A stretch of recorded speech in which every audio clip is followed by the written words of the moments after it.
All right. What's up, YouTube family? How y'all doing out there? This is Shamar, otherwise DJ Coda, and back with y'all with another video today. This is Cinematic Perspectives with Coda, and I got another cinematic perspective for y'all today.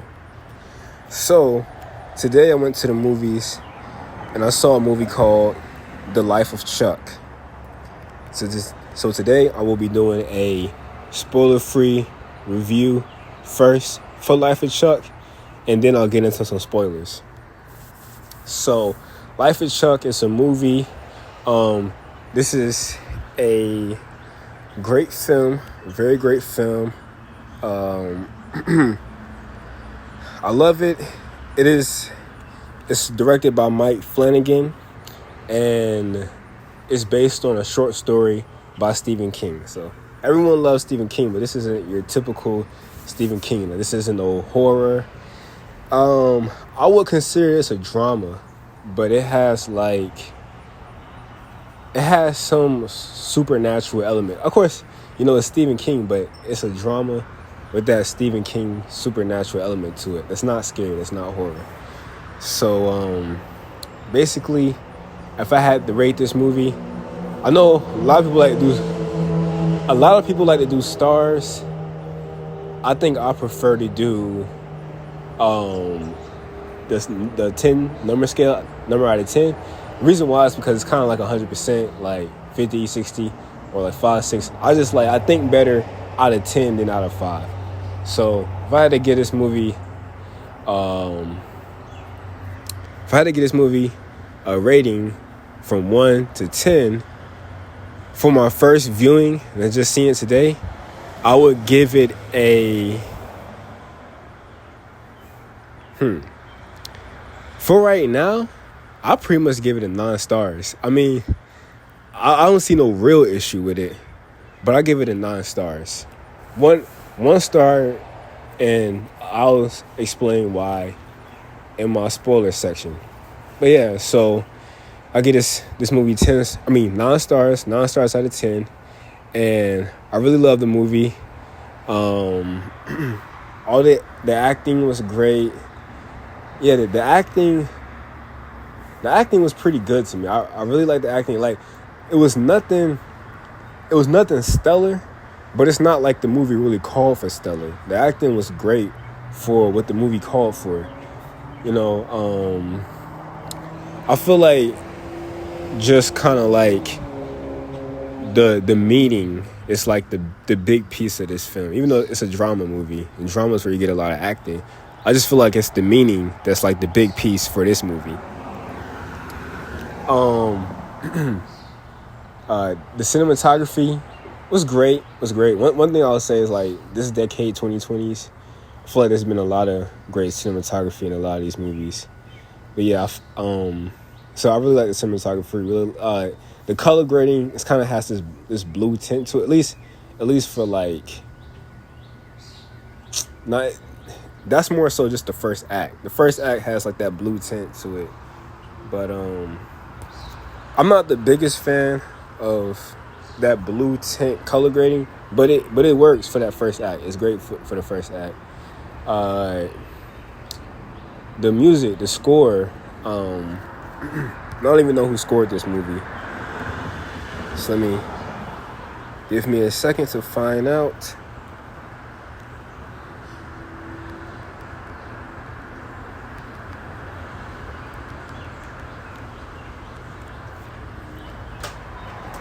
Okay, so the person who composed this, the people who composed the score are the Newton brothers. So I'm gonna be honest, I never even heard of the Newton brothers before, but I really like the music in this movie. The score was great. It's what you would expect from a movie of this type, pretty much. So, yeah, man.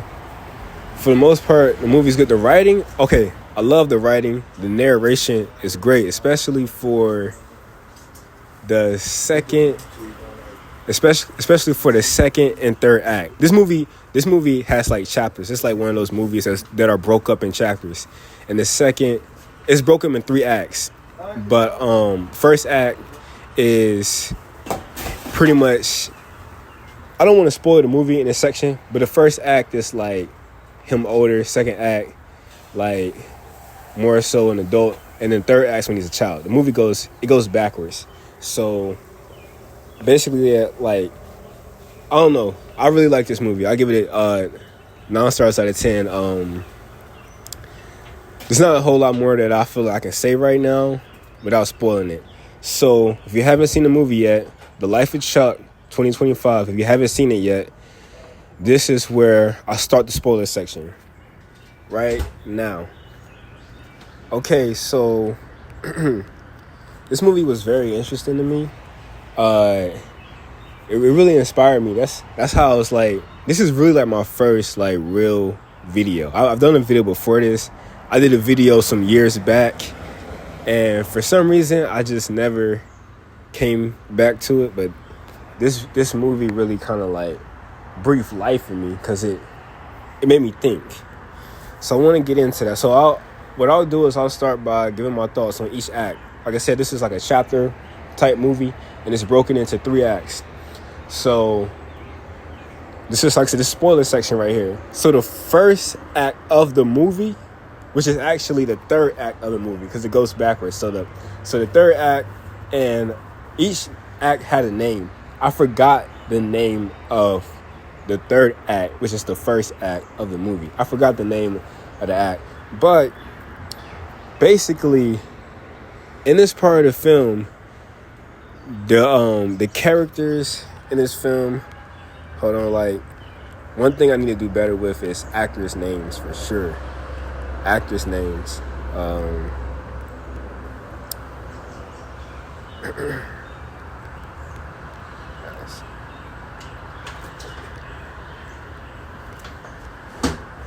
Okay, so the main character of the first act, the character's name is Marty Anderson, and the actor's name is Chiwetel Ejiofor. I know I pronounced that wrong. Y'all can make fun of me in the comments. I really don't care. Please do it. It's comments. The way I look at it, it's activity. But yeah, I don't know how to pronounce his name. But the character's name was Marty, and basically in the third act, which is the first act, like I said, Marty is a teacher, and he pretty much is just trying to figure out what's going on in the world. But like, what it seems like is going on in the world, like the world is ending. So all the characters are kind of like just scrambling around trying to figure out what's going on. The world is ending. And it's like, from the trailer, the way this movie was marketed, I really thought this was just going to be a drama movie. But of course, it's Stephen King.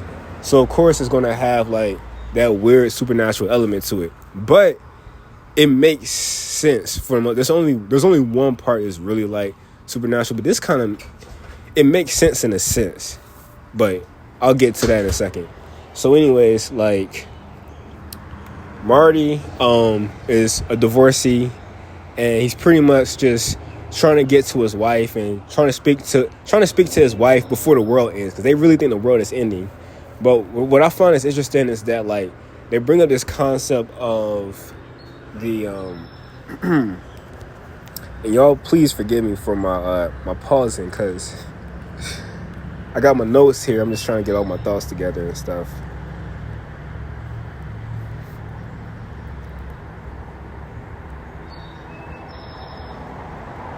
So basically, they bring up this idea of the creation of the universe in a year. So in the movie, the world is ending, but it's crazy because, like, the world is ending, but it's also like New Year's as well. So it's like the character Marty speaking to his ex-wife, looking at the clock, and the clock is ticking down, and he's going through how, like, you know, scientists can, like, pretty much, you know, use the calendar year, the Gregorian calendar year, as a ruler to measure out the timeline of the creation of the universe. Uh, which I thought that was a very interesting plot point. But like I said, I just watched the movie, but if there's a deeper meaning to it, I'm not really sure. But I'll get back to a little bit later as to why I feel like they go through time and stuff like that. But anyways, yeah, that first act was pretty cool. Like, I like the scene where it's like they're looking up at the stars and the stars are like exploding. But the stars are exploding. But at this point, we get to see Chuck. We get to see who Chuck is. And we see Chuck in the hospital. So at this point, it is clear that somehow these people that are navigating the end of the world, they live inside of Chuck. And their universe is Chuck. So they're like the little people that live inside of Chuck's mind. And because Chuck is dying, their world is dying. And it's like, I like to see how they're looking up at the stars and like the stars are exploding. And then as Chuck is dying, their world is dying. That was pretty cool. But so the second act, and that's another thing too. This is a good movie because I was trying to figure out which act that I like more, because this movie, it felt almost like an anthology, but it's not an anthology because it's all about the life of Chuck. So it's not an anthology, but it kind of had that anthological feel. I don't even know if that's a word, but it kind of had that anthology feel. But yeah, like, I'm not even sure which act was my favorite, but the second act was really cool because I love music. I'm a musician myself, and the second act was really cool. And the second act, you actually get to see Chuck, and this is in the living world, in the real world, in Chuck's world, where Chuck is on a business trip, and because Chuck is he's a banker, well, he's an accountant. He might have been a banker or an accountant. It's the same thing, but like, I ain't gonna lie, I forgot. But anyways, he's an accountant. Chuck is an accountant, and he's on a business trip, and it's like a banking conference, and he kind of wanted a break from being around the banking people. And like I said, like, at this point for this act, this is where the narration got really good for me. I don't even remember any like really cool, great narration from the first act, which is the third act, but the second act, which is the second act, the narration was really cool. And like I said, if you love dance, if you love music, you should go watch this movie. Even if you don't understand it, you really should go watch this movie. I mean, if you're still here for the spoiler section, you really should go watch this movie, because in this second act, there's a drummer. So you got Chuck, and Chuck is just, on his break. He's not at a conference, and he's just enjoying the day. He's just enjoying life. And there's a drummer. She's busking. She's busking out in a little like a downtown area or like a shopping center. She's busking out there, and she's just playing the drums. And then here comes Chuck. Chuck is just walking by, and like the narrator said, that the girl that's just drumming, she's just expecting for Chuck to just, walk on by. But when Chuck is close to her, he puts his briefcase down, and then he starts dancing. And then she switches up her drum beat, and then he just keeps on dancing. She keeps switching the beat up. And it's so crazy because, like, this drummer, she knows so many beats. She knows so many genres. It's so cool. That's why I say, if you love music, if you love dance, you should go check it out. But it's like Chuck is just like such a great dancer. Like I said, Tom Hiddleston is played by Chuck. I don't know if Tom Hiddleston did it. It looked like it was Tom Hiddleston for real. Like, it didn't look like it was a stunt double. But that was some pretty good dance moves by Tom Hiddleston. And then it's like another girl comes up, and then Tom is like, "Come on, sister, dance with me." And then so it's like Tom Hiddleston and the other girl, they're dancing, and then the girl is drumming. And it's like they made so much money from busking. But what I thought was an interesting scene was, after they got through with busking, the girl told Chuck, which is Tom Hiddleston, the girl told Chuck, "Hey, we could make a living out of doing this, because they made a lot of money. You know what I'm saying? Because like, if her just drumming by herself, yeah, she would have got up a few dollars in a hat. You know, if dude was just dancing, maybe so, but with the drums and the dancing and the partner, so the duet, they made a lot of money. And the drummer was telling Chuck that he could make a lot of money with this. At this point, the narrator tells us that, so we already know that Chuck is going to die, because we've seen that happen in the first act, which is the third act. The narrator tells us that at this point, Chuck has 9 months to live. And it's kind of sad, because we see, like, while he's dancing, he has a moment where he has to pause for a second, because he has headaches. He has these headaches. And that is a sign of his illness to come, of his his demise to come. But one thing that you see is that dancing is something that he really loves. It really brings him to life. And so basically, the drummer girl, she's telling him, like, hey, this is something that, we should do. He's not really up for the idea, and he probably already makes a lot of good money. Because he's a banker, so he probably makes a lot of good money. But I thought that was interesting, because now I'm watching the movie, I'm trying to figure this thing out. I'm like, okay, is this movie about, your passion? Is it about, trying to live for yourself or live for others' expectations? I'm trying to figure it out, because he's an accountant, but he loves dancing. And it's kind of weird, because it's like you see him as his dancer. But we get more answers in the third act, which is actually the first act. And in that act, he's a child. So I forgot what age. I think he was in middle school when it first started. He was in middle school. And when he was young before middle school, because they gave us a brief update on that. His parents died in a car accident, so he had to live with his grandparents. His dad's parents, if I'm pretty sure I'm pretty right, if I'm right, it's his dad's parents that he lived with. And so he's staying with his dad's parents. And what I find interesting is that his grandfather is an accountant. His grandfather loves numbers. His grandfather loves math. And one thing that I found very interesting about this film is that, like, it's math and art. See, a lot of people like to put math and art separate from each other. But like I said, because I am a musician, as a musician, I know that math and art works very well together in music, because in music, there's a lot of math. So he's an accountant. He basically talking about how he uses math and numbers to save people's lives, to help people in certain situations. And I thought that was pretty interesting. But here's the reason why I was thinking, like, maybe this movie is dealing with passion. It's because the grandfather has, like, a cupola, but the cupola in the house is locked. And he forbids Tom Hiddleston's, this younger character, Chuck, he forbids young little, child Chuck from going into the cupola. But obviously, Chuck, being who he is, he wants to go into the cupola.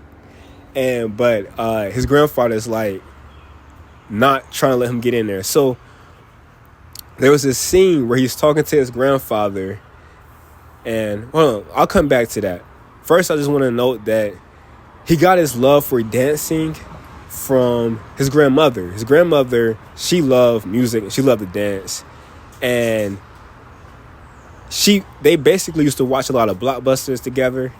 And she was talking to him and telling him, like, oh, you should, you could do this. If you learn these dance moves, you could do this. And he did. He ended up learning the dance moves and stuff like that. And then he also, you'll see in the movie, but he also ended up going to school and joining the dance team, or joining the dance class. He took the dance class at school.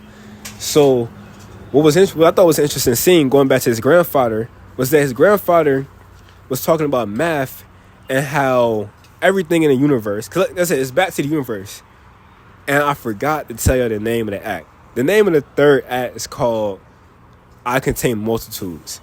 So basically, the universe contains multitudes, and a person contains multitudes within themselves. So, uh, his grandfather is talking to him and talking about how math and numbers pretty much rule everything. Like everything that happens in the universe is because of math. And what his grandfather said was that like you can use math to predict the future, and that's called statistics or probabilities.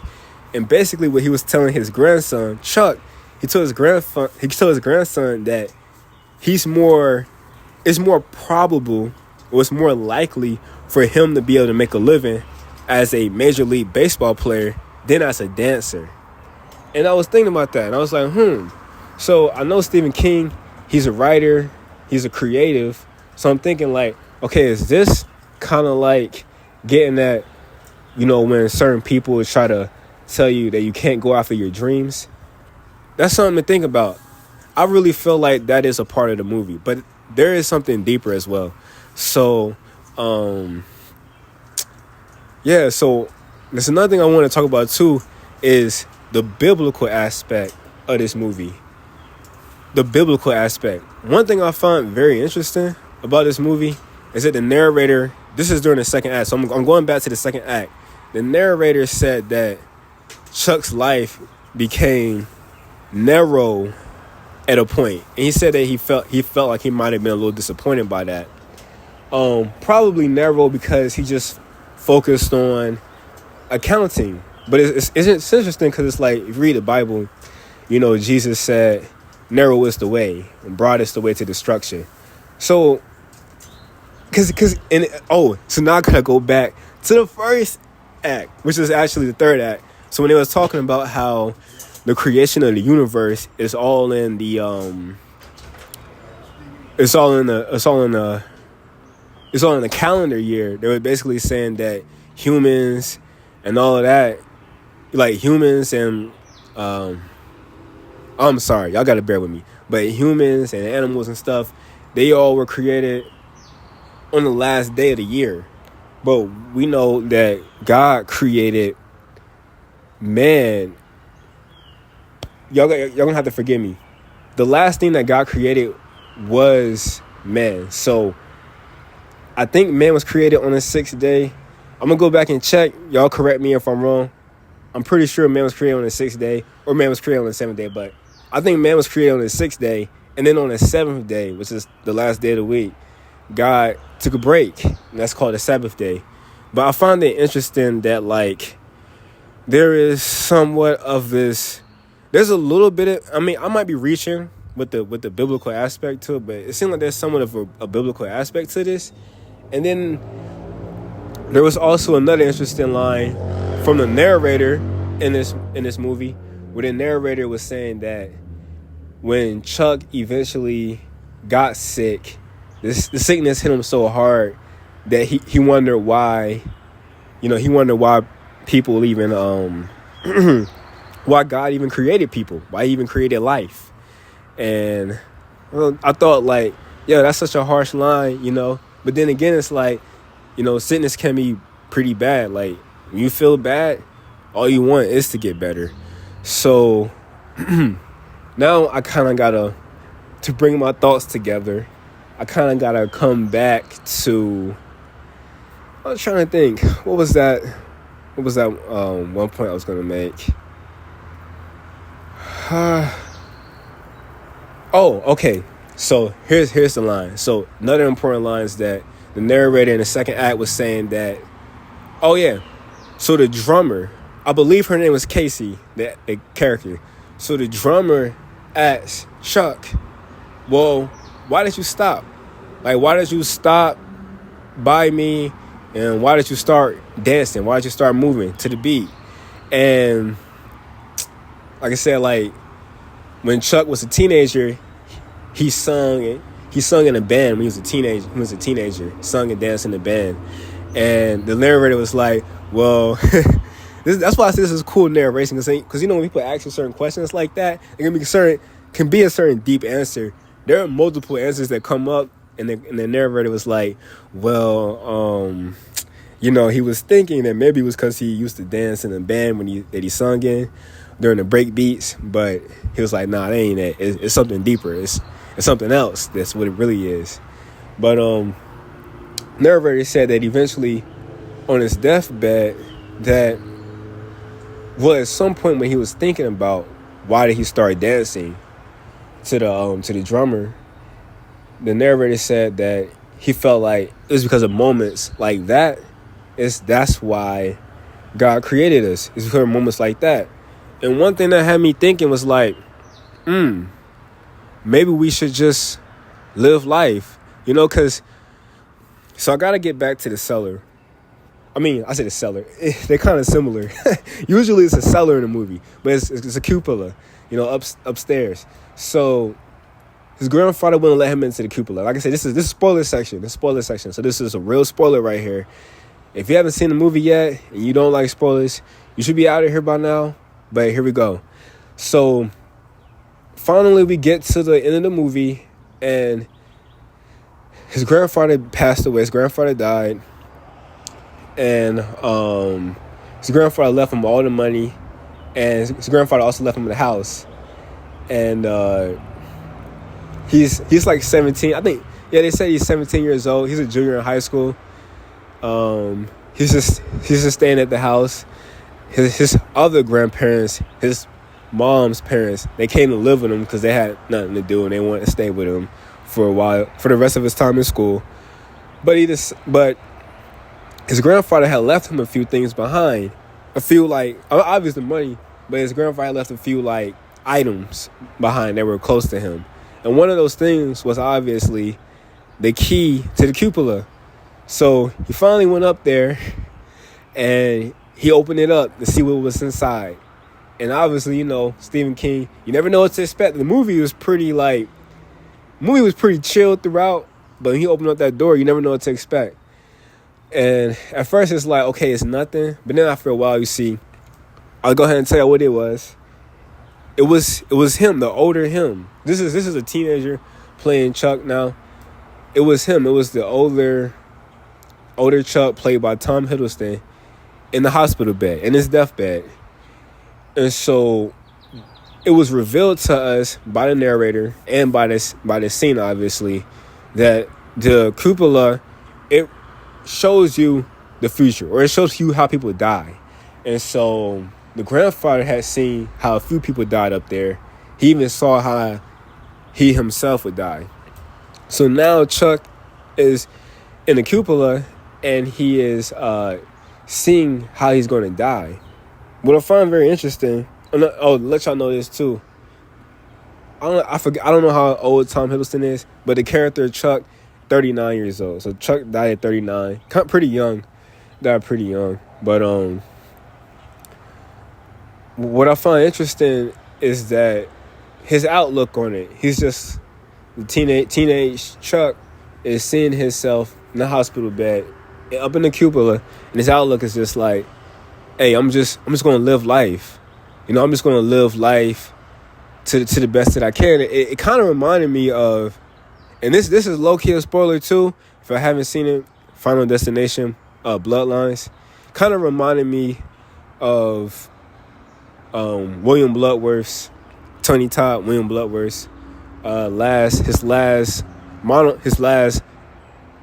what is it? Yo, I'm so sorry, yo. I forget if a soliloquy is what other people are monologue. Anyways, his last little monologue, his last little soliloquy, he was just talking about how, like, in life, just live it up.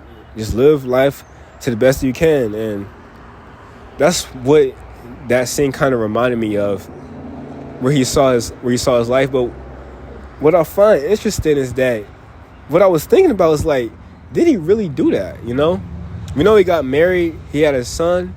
It seems like he got married to his soulmate. Well, okay, a lot of people don't like the term soulmate, but I mean, like, he got married to a good woman, a woman that he loves. Seemed like he had a pretty good life. But what I wonder is, like, did he really live it up? Did he really? Because it seemed like in that scene where he was dancing, seemed like he hadn't danced in a long time.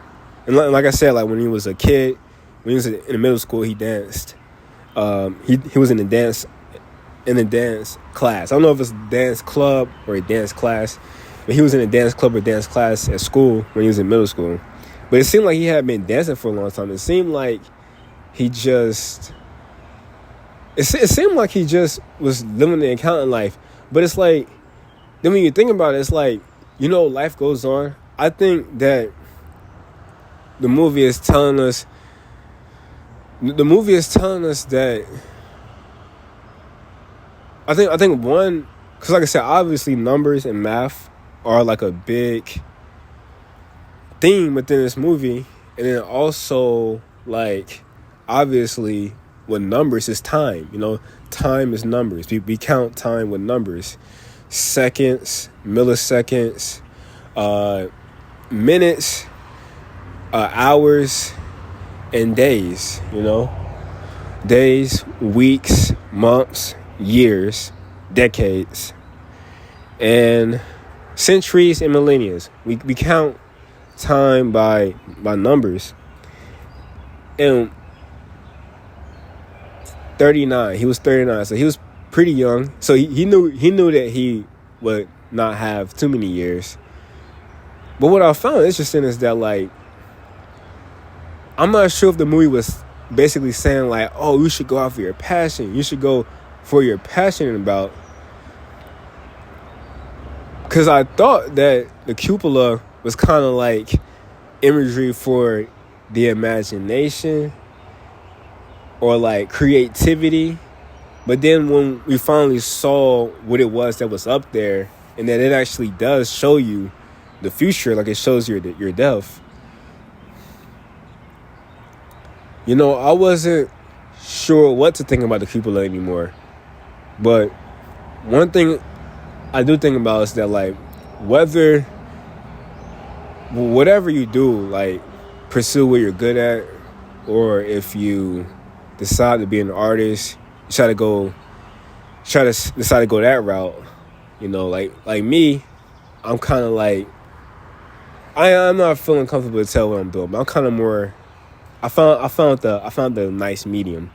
But it's like, whatever you do in this life, it's like life goes on, but just live every second of your life, because the clock is always ticking. It's just numbers. It's all math at the end of the day. And I find that very interesting. But I think, and this is my theory, like, anyone can come in the comments, correct me. Anyone can make a better video. That's cool. I'll check it out. But my theory is that this movie was just saying, like, enjoy life. Live every second of it. Live it all the way out. And don't let your passions die. Don't let your passions die, Because, like I said, the best moments in life, based on what this movie is saying, and I would agree too, it's those moments where you're doing what you love, and you're just doing what you love, and you're living your life. Like Chuck, he was dancing, and the narrator said that he had a thought that, okay, God created us for moments like that. That moment where he was dancing, having fun, wasn't even too worried about the headaches that he had or the conference. He was just in the moment, just having fun. But yeah, man, that's my review of this movie. I really like this movie a lot. I kind of had a feeling that this movie, just based on the trailer, I had a feeling that it may not have even had a plot.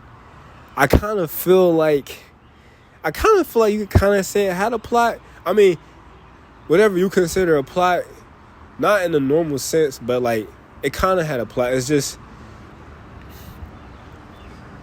I think it was just telling us, like, I think it was just telling us or showing us, like, how Chuck interpreted life and everything that he absorbed, because like I said, in that third act, his teacher said that what's in his mind is everything that he's seen. So when the movie says I contain multitudes, it's saying like everyone is a universe, because everything that they've seen or they've absorbed in this life is kind of a part of what's in their mind, you know. And what's in your mind is, I don't believe that thoughts are you, but like what you've experienced, what you've learned, what you've grown from your experiences, it's a part of who you are. Those experiences made you who you are, and you carry those memories within you, those knowledge, those learning things. So yeah, man, this is a long video. I didn't mean for it to be that long, but if you watch this video, if you made it to the end of this video, leave a fire emoji. You know, leave a fire emoji. Well, no, look, I'll take that back. Not a fire emoji, because people might do that anyways. If you made it to the end of the video, leave a green heart. Leave a green heart. That's just what I came up with, and I don't want to take too much time. I don't want to take too much more time, but hope you guys are doing well out there. Like I said, I'm Shamar Dakota, Coda, DJ Coda, whatever you want to call me. This is Cinematic Perspectives with Coda, and we out.